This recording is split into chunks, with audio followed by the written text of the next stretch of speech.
Usually, in Fire Emblem, you control a group of humans who fights against another, slightly uglier group of humans. But October is spooky season, at least in countries where we celebrate Halloween, so I want to take the time to focus on the creepier enemies in Fire Emblem, specifically the monsters. There's no strict definition of monsters in the Fire Emblem universes, so I'm going to describe them as non-human entities who lack human consciousness and yet still appear and fight as enemies. Notably, this does not include Manaketes, Lagoos, or the various furry races of the Tagul, Wolfskin, or Kitsune. That being said, I still think there's plenty of ghouls and ghosties for us to discuss in this video. The first game to include monsters was Fire Emblem 2, aka Fire Emblem Gaiden. However, I'm gonna talk about it in parallel with its remake, Fire Emblem 15, Shadows of Valentia. While SOV did make some notable changes to both the story and mechanics of Fire Emblem Gaiden, none of them impacted the monsters. The inciting incident for Celica's story is the return of monsters. This is a sign to her that something is wrong with Milla, and so she has to seek her out and try to restore order to the world. Aside from that, monsters are summoned by cantors, which is meant to demonstrate an escalation in danger, both from a story and gameplay perspective. As you get further into enemy territory, the cantors begin to summon stronger and stronger monsters. First it's just zombies, then biggles, and eventually gargoyles and shadow dragons.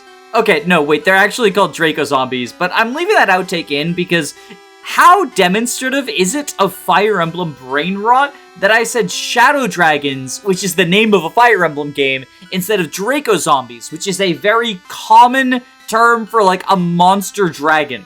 But before they are summoned in droves by cantors, the Draco Zombies serve a different gameplay purpose. They are an optional challenge for Celica's army to tackle.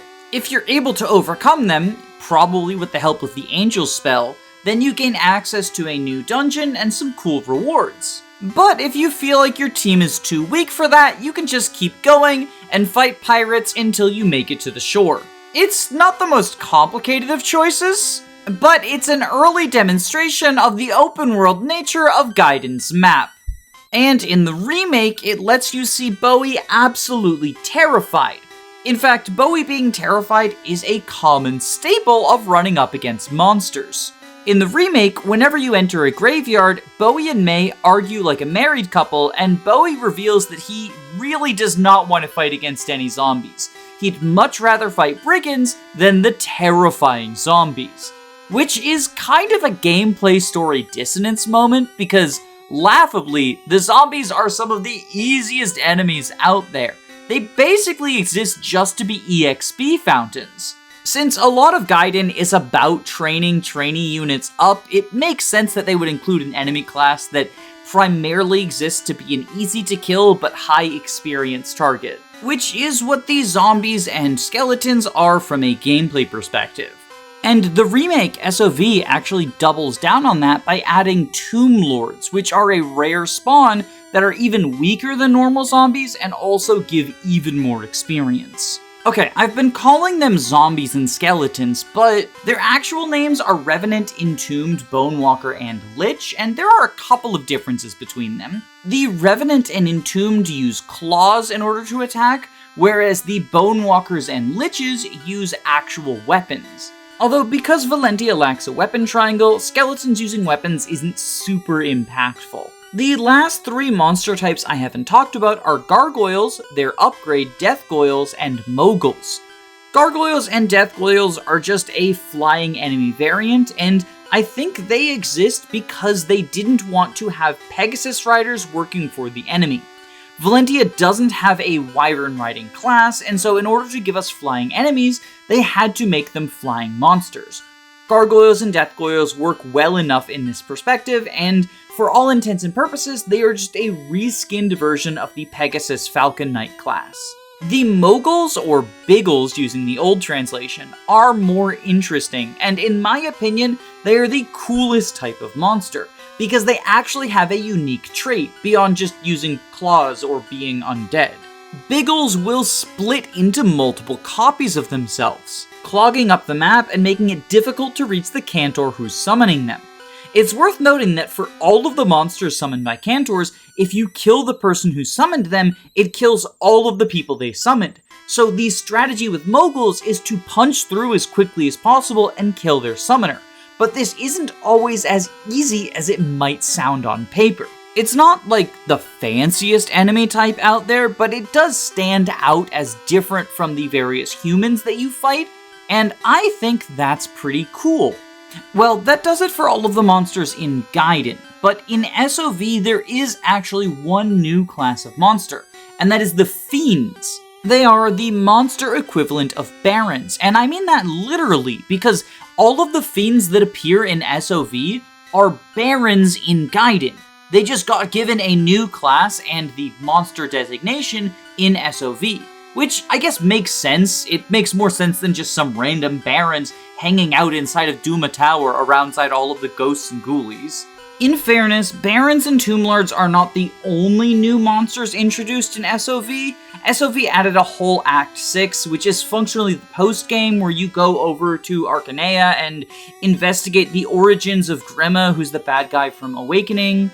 I'll be honest, I've never played through it, and I find it unlikely that I will do that anytime soon, but it adds a whole bunch of new monster classes that are essentially the overclass equivalents for the enemy.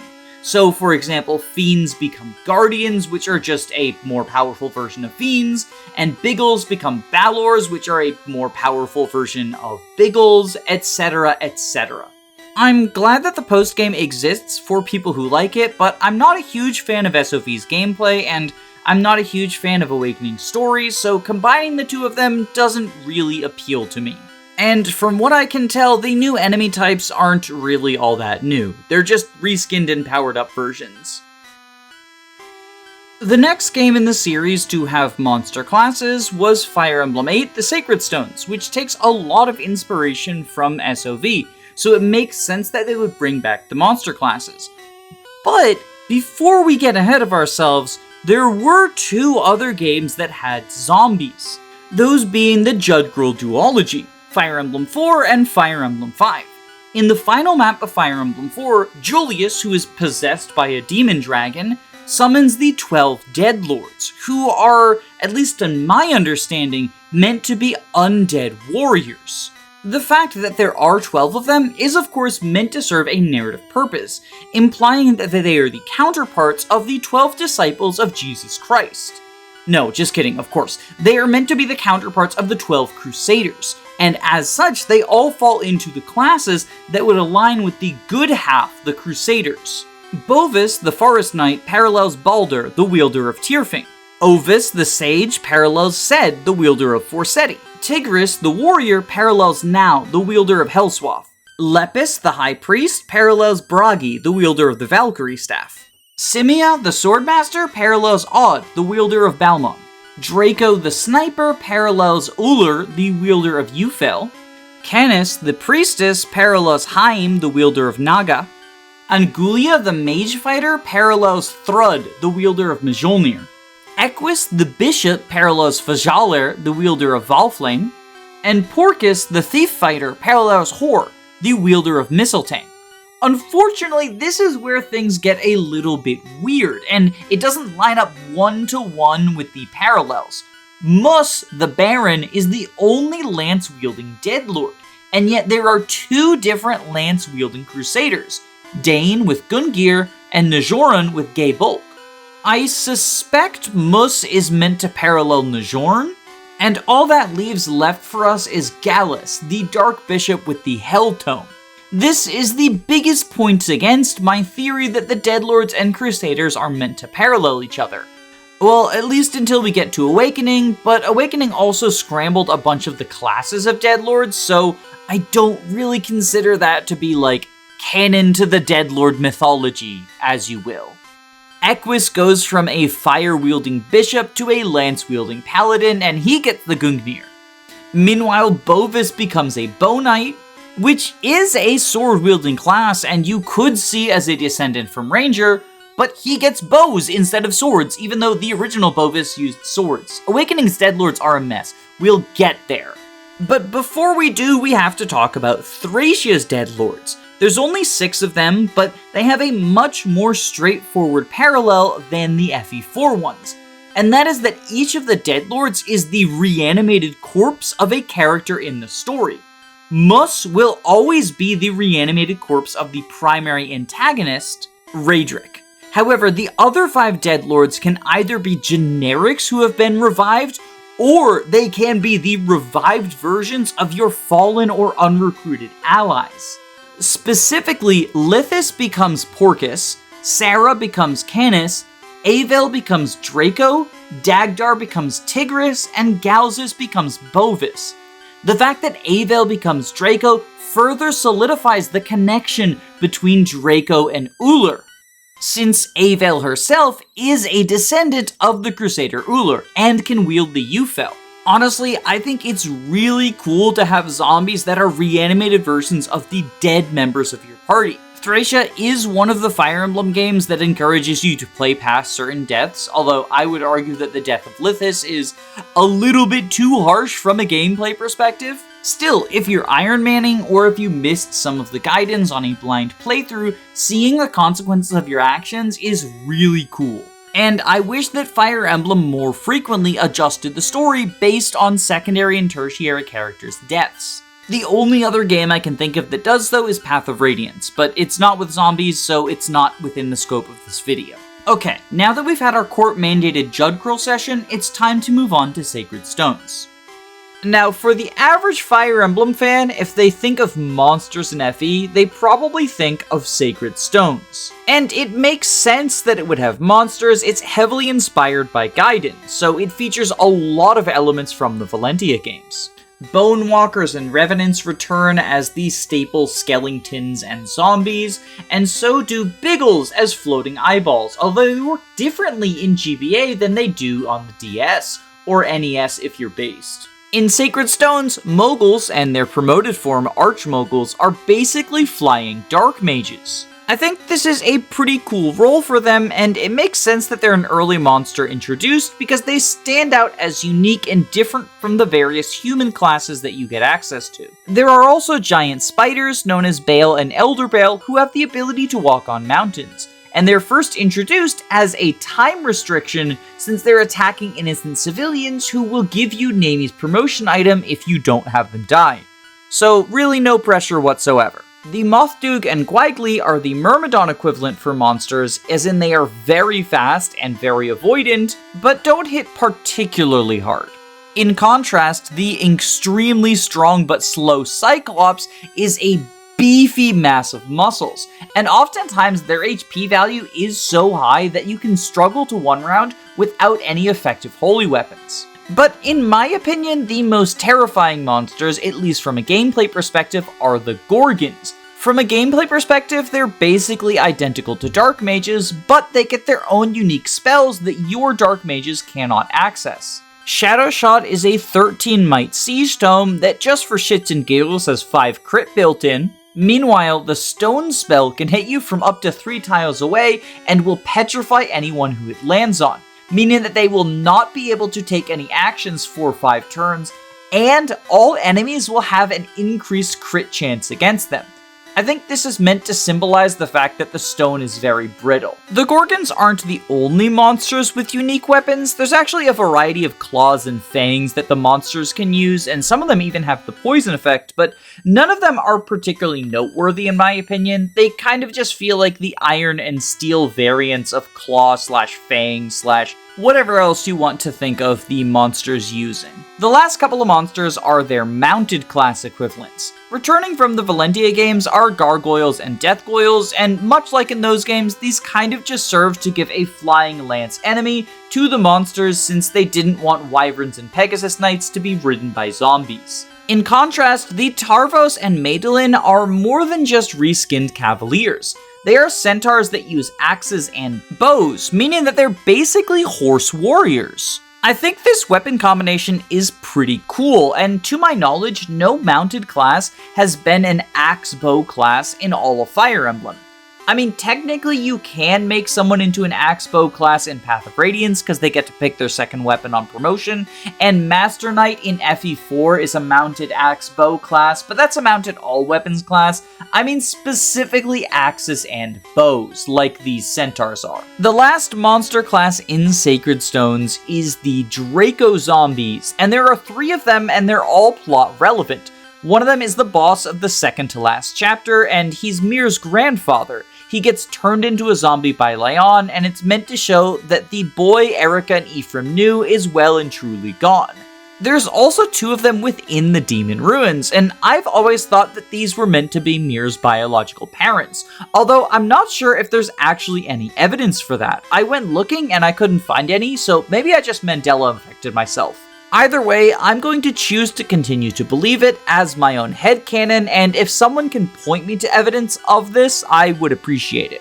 Technically speaking, you could say that phantoms are also a monster class from the Sacred Stones, but I'm doing an entire video on summoners next week, so I don't really feel like talking about phantoms in the monster video. This is going to be long enough without them. But hey, if you want to hear what I think about phantoms, you should subscribe so you don't miss next week's video. Now, from a story perspective, the various monster classes that we have are meant to represent the monsters returning to the land of Magvel because the Demon King is regaining power.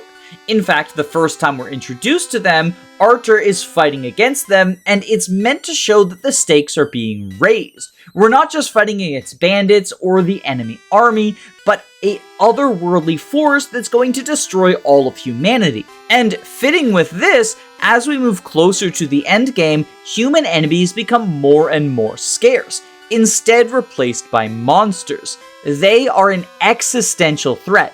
Whatever difference we have with bandits or other countries can be overcome, but the monsters cannot be negotiated with. Well, unless you're Reeve, apparently.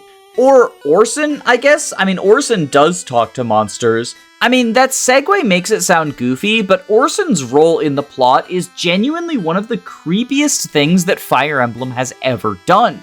And it doesn't work without monsters. He is heartbroken over the death of his wife, Natalie, and the trauma from this wears away at him until he is willing to accept a devil's bargain. He will betray his liege lord Ephraim in exchange for his wife being brought back to life. Of course, you can't make a deal with the devil and get everything you wanted, so his wife doesn't come back quite right. We never actually get to see her, but it is heavily implied that she is just a rotting corpse, and the only thing she can say is darling, repeating this over and over and over again. Yet Orson's psyche is so shattered that he seemingly doesn't notice. Or maybe he's just so happy to be with his wife again that he doesn't care that it's in this disgusting dehumanized form. It's honestly kind of tragic. From what we're told in the story, Orson was a good and loyal man, but this overwhelming grief drove him to madness and completely overwhelmed him. And I can get where he's coming from. I get spirals of existential dread over the fact that one day either my wife or I will die and one of us has to go first. I really don't want to die, but the one thing worse than that would be living without her. So I get it, Orson. To me, this story is equal parts horrifying and heartbreaking, which could also be said for the fate of the primary antagonist, Leon. He followed a nearly identical trajectory to Orson. He wanted to revive his father from the dead, and in doing so, he allowed the Demon King to possess him. Vigard didn't come back quite right either, and Leon was lost forever, having to eventually be slain by his best friends in order to save the entirety of the world. I know a lot of people don't like the story of Sacred Stones, but I genuinely think that Leon and Orson are some of the better written villains in Fire Emblem. And if you haven't read the story in a long time, I would encourage you to go back and look at their characterization. It's pretty well done. The next game in the series that technically has monsters is the one that saved the franchise, Fire Emblem Awakening. I say it technically has monsters because, at least within the main campaign, the only monsters we encounter are the Risen, and the Risen are basically just like generic enemies. They can be in any enemy class, and they are just zombies, but they're still regular enemy classes. They don't have like an Entombed class or Bone Walker or whatever. They do take effective damage from the blessed weapons, which is, I guess, interesting, but other than that, they're kind of just here for plot reasons. The Risen started popping up, and it is concerning because, zombies showing up is pretty freaking concerning. Crom and friends get ambushed by them in Chapter 1, and it soon becomes clear that they are being controlled by Valadar, the leader of the Grim Leal. This is a death cult that's trying to revive the dark god Grima. It makes sense then why when you're fighting them, you often end up fighting zombies, because from a story perspective, a dark cult shouldn't have limitless waves of people to throw at you. Except for this isn't even necessarily true, because they sacrifice like 20 million people during the endgame in order to revive Grima anyway, so I don't really know what's going on with the Grim Leal, but awakening story plot holes moment, cinema sing ding ding ding ding ding, why do they have zombies? It doesn't make sense. From a gameplay perspective, it doesn't really add that much. You can deal effective damage to them with the blessed weapons, but they're not so tough that you really need to. They're kind of just statistically identical to other enemies in their classes, which is to say they're very strong, because awakening enemies are very strong, but so are your units once they start snowballing, so it kind of evens out. Awakening does technically have the Revenant and Entombed enemies as these sort of like slimy, disgusting creatures, but they only show up during skirmishes as opposed to in any of the main story battles. So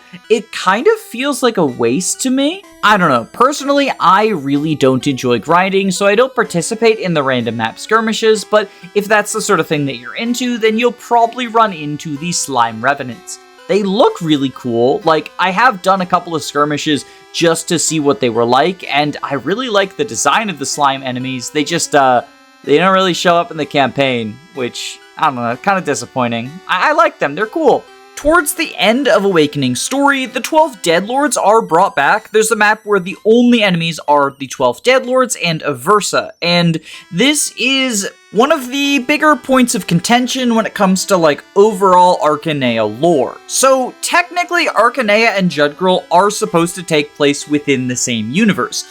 Even though Fire Emblem does canonically have a multiverse, Kaga intended them to be in the same universe, and Naga, as well as some other elements, are shared between the two settings, so it's pretty clear that they are intended to be different continents on the same world. With that being said, the return of the 12 Deadlords, who have the same names as they did in Genealogy, would imply that these are the same Deadlords, but personally I don't buy it. You see, Awakening was at one point going to be the last game in the franchise, and as a result it contains a bunch of Easter eggs and references. You can find stuff like Orson's hatchet or Celica's Gale. One of the Spot Pass characters claims to be a descendant of Ike from Path of Radiance. Tiki shows up, and Anna is playable for the first time in the franchise. As a result of this, if there's a plotline that involves a dark cult and zombies, it kind of just makes sense to have a Deadlords reference. And I really don't think it goes any deeper than this, which explains why a lot of their classes are completely mixed up, and some of the magical ones are physical now. Fate's approach to monsters, on the other hand, is to give them unique classes, specifically the Faceless and the Stoneborn, who are artificial constructs that Nor uses to attack Hoshido because Hoshido has a magical force field that makes it so humans lose the will to fight if they try to invade Hoshido, but the Faceless, not being humans, will not lose the will to fight. From a story perspective, it's a bit of a mess, but like, this is Fates, what do you expect? But from a gameplay perspective, it's actually pretty interesting.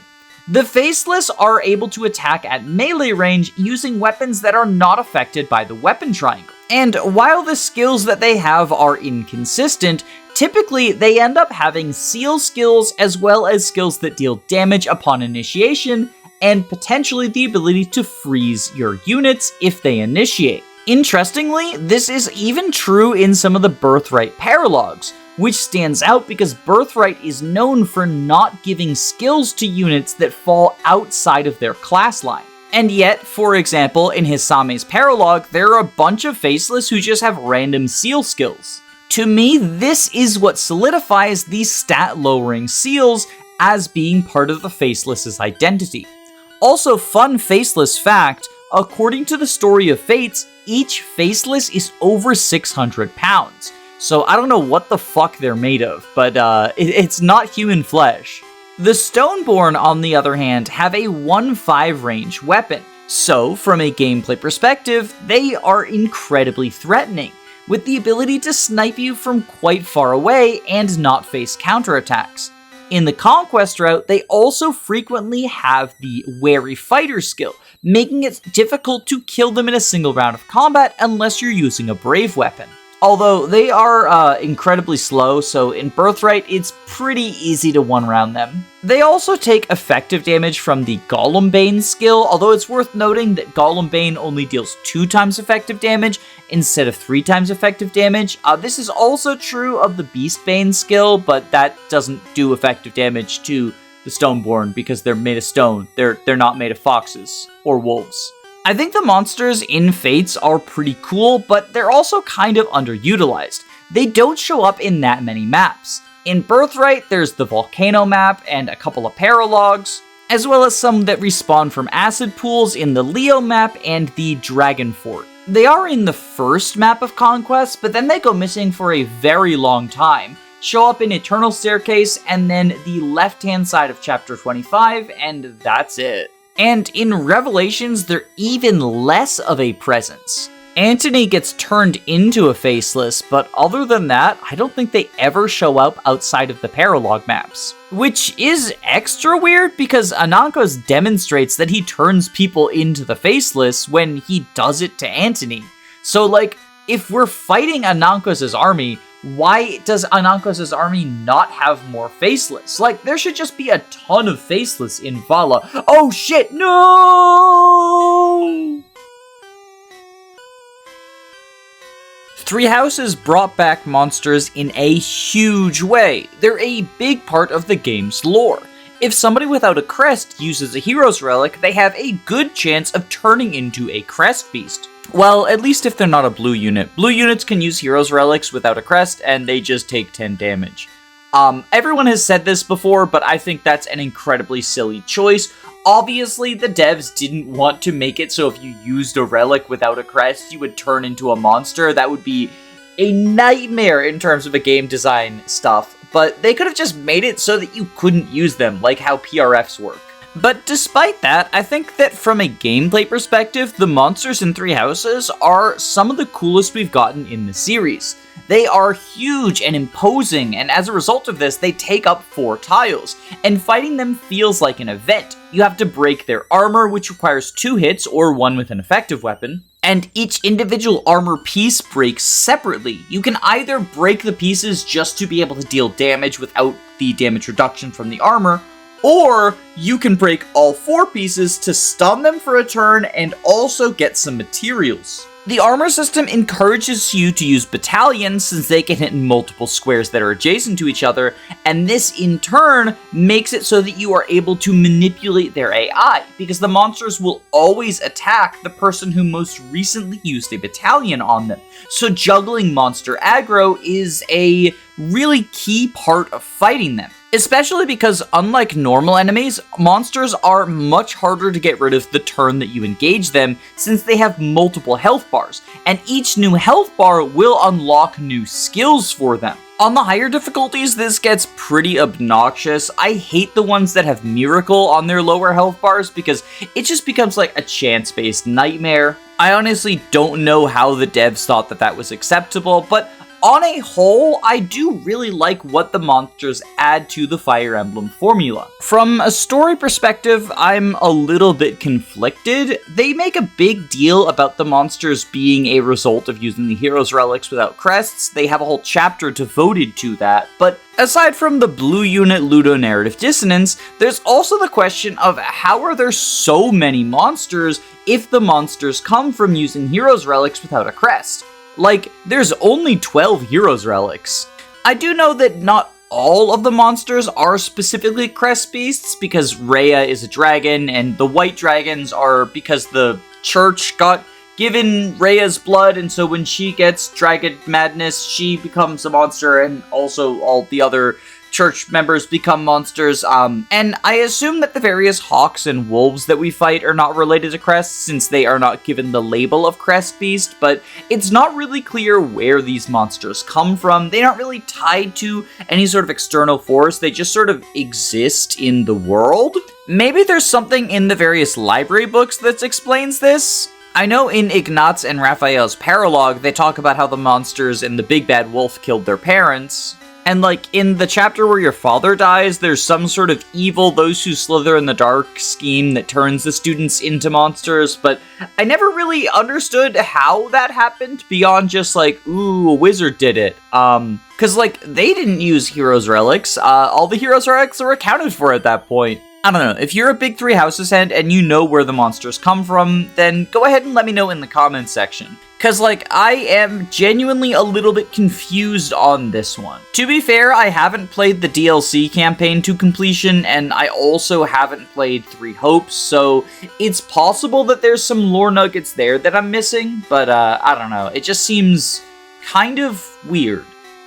And that brings us to the most recent game in the series, Engage, which also has monsters. And considering every game since Awakening has had monsters, I think it's safe to say that they are here to stay. The primary antagonists of Engage are the Corrupted, which is basically just another word for zombies. And between Entombed, Corrupted, and Risen, I'm wondering when Fire Emblem is going to run out of new names for the undead. Regardless of the name difference, these Corrupted work basically the same as the Risen. They can be in a variety of classes, and they take effective damage from some anti-corrupted weapons, but they aren't otherwise different from the human soldiers you fight. Their main purpose is a story one, to show an escalating threat, much like in the Sacred Stones. And indeed, as you get closer to the end of Engage's story, the foes become almost entirely corrupted. Much like in Awakening, there is also one unique class to the Corrupted, and that is the Corrupted Worm.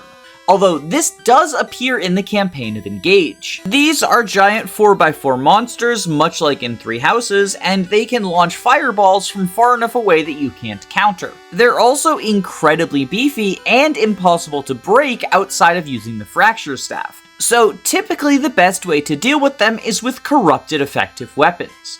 I know that it's a little bit silly that the dragon effective weapons don't deal effective damage to them because they're not technically considered dragons, even though they're corrupted worms, but from a gameplay perspective, I get it. They're supposed to be these super threatening monsters that you have to use the emblems to defeat, and the emblems are the ones that have anti-corrupted weapons. There are also some corrupted in the DLC, the Felxenologue campaign, although that is a plot spoiler, and also I haven't finished Felxenologue. I know how the plot works, I just really didn't enjoy either the gameplay or story of Felxenologue, and I just didn't finish it, because I didn't want to. There is an, in my opinion, very silly plot point involving the Corrupted in Engage, but it is in the very late portions of the story, and I don't want to spoil that for people who haven't experienced it themselves and care about spoilers. Suffice to say, I'm really not a big fan of that decision on the writer's part. But that's really all I have to say about monsters in Fire Emblem. They were once a rarity, and now they are a lot more commonplace, and honestly, I really like them. They're one of my favorite parts of modern FE, especially when they interact with the game mechanics, either by having unique classes and abilities, or by having weapons that you use specifically to fight monsters.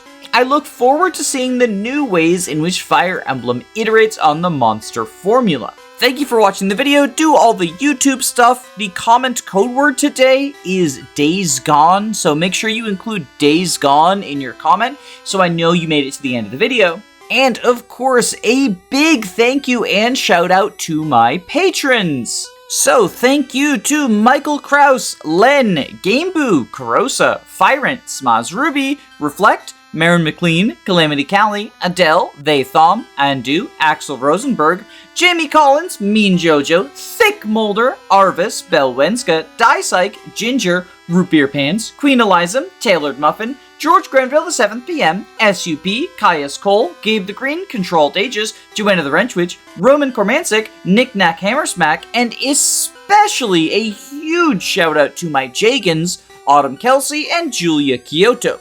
If you're interested in supporting the channel, there is a link to my Patreon below, but please, please, please, only donate if you can comfortably afford to do so. I really don't want anyone going broke over Fire Emblem. But regardless of what you choose to do, I hope you have a wonderful day. Stay safe, gamers.